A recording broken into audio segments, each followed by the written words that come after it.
Welcome to special drive. ఏం ఆశించకుండా ఇచ్చేది ఉచితం.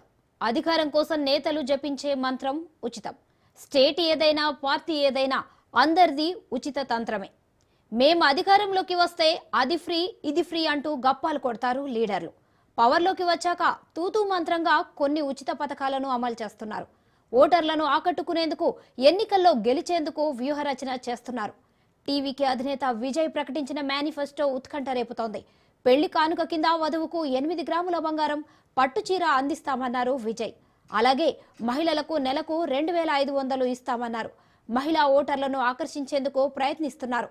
అయితే కొద్ది రోజులుగా కుటుంబ సమస్యలతో ఆయన సతమతమవుతున్నారు. దీంతో మహిళలు ఆయన్ని నమ్ముతారా అనే ప్రశ్నలు వినిపిస్తున్నాయి.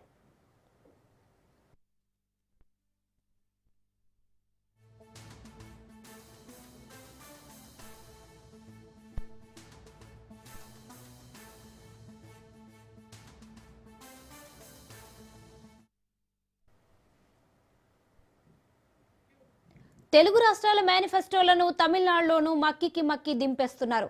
మహిళలకు ఆర్థిక చేయూత, పెళ్లి కానుక, మహిళలకు ప్రభుత్వ బస్సుల్లో ఉచిత ప్రయాణం వంటి హామీలను ప్రకటించేస్తున్నారు. తెలుగు రాష్ట్రాల రాజకీయాన్ని కంపేర్ చేస్తూ విజయ్ పాలిటిక్స్ చేస్తుండడం ఆసక్తికరంగా మారింది. టీవీకే అధికారంలోకి వస్తే ప్రభుత్వ ఉద్యోగులు మినహా 60 సంవత్సరాల వయసు వరకు మహిళలకు నెలకు 2500 ఆర్థిక సహాయం, ఆడపిల్లల పెళ్లి కోసం 8 గ్రాముల బంగారం, పట్టుచీర ఇస్తామన్నారు. అంతేకాదు తెలుగు రాష్ట్రాల తరహాలోనే అన్ని రకాల ప్రభుత్వ బస్సుల్లో మహిళలకు ఉచిత ప్రయాణం కల్పిస్తామని ప్రకటించారు.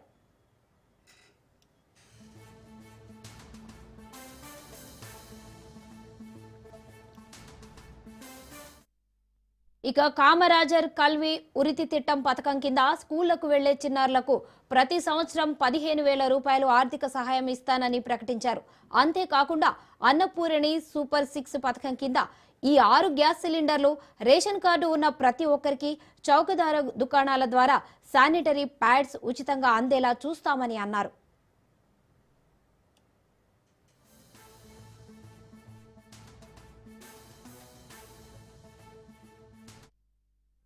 ఇప్పటికే రాజకీయ పార్టీలు అందిస్తోన్న ఉచిత పథకాలపై సుప్రీంకోర్టు తీవ్ర స్థాయిలో స్పందించింది. తమిళనాడు విద్యుత్ పంపిణీ సంస్థకు సంబంధించిన కేసు విచారణ సందర్భంగా జస్టిస్ సూర్యకాంత్ ధర్మాసనం చేసిన వ్యాఖ్యలు దేశవ్యాప్తంగా చర్చనీయాంశమయ్యాయి. అయినా కూడా తగ్గడం లేదు తమిళనాడు లీడర్లు. తాజాగా టీవీకి అధినేత విజయ్ మేనిఫెస్టో కూడా దుమారం రేపుతోంది.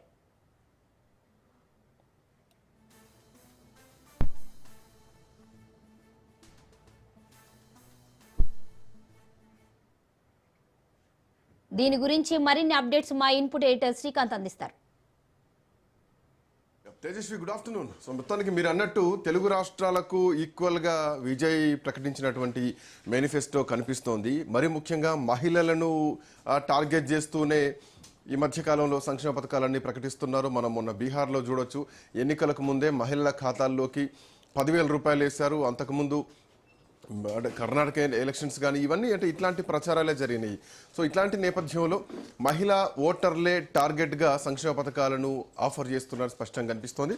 విజయ్ దాంట్లో కూడా స్పష్టంగా కనిపించింది. అంటే మీరు అన్నట్టు తెలుగు రాష్ట్రాల్లో కొంత దగ్గరగా కనిపించినా కానీ ఇందులో కొంత జగన్మోహన్ రెడ్డికి సంబంధించినటువంటి వే ఆఫ్ థాట్స్ కూడా సంక్షేమ పథకాల విషయంలో విజయ్ ఇంప్లిమెంట్ చేసింది కొంత కనిపిస్తోంది. ఎందుకంటే ఇది ఎట్లా లింక్ అనిపిస్తోందంటే స్కూల్ పిల్లలకు 15,000 రూపాయలు వాళ్ళ అకౌంట్లో ఇస్తామంటే కొంత అమ్మఒడి సంబంధించినటువంటి పథకం ఇక్కడ విజయ్ ఏమైనా తీసుకున్నారా స్కూల్ పిల్లల్ని ఉద్దేశించి అన్నది ఒక అంశం కనిపిస్తోంది. అండ్ ఈ మధ్యకాలంలో విజయ్ జగన్మోహన్ రెడ్డి కూడా ఒకనొక సందర్భంలో భేటీ కావడం జరిగింది.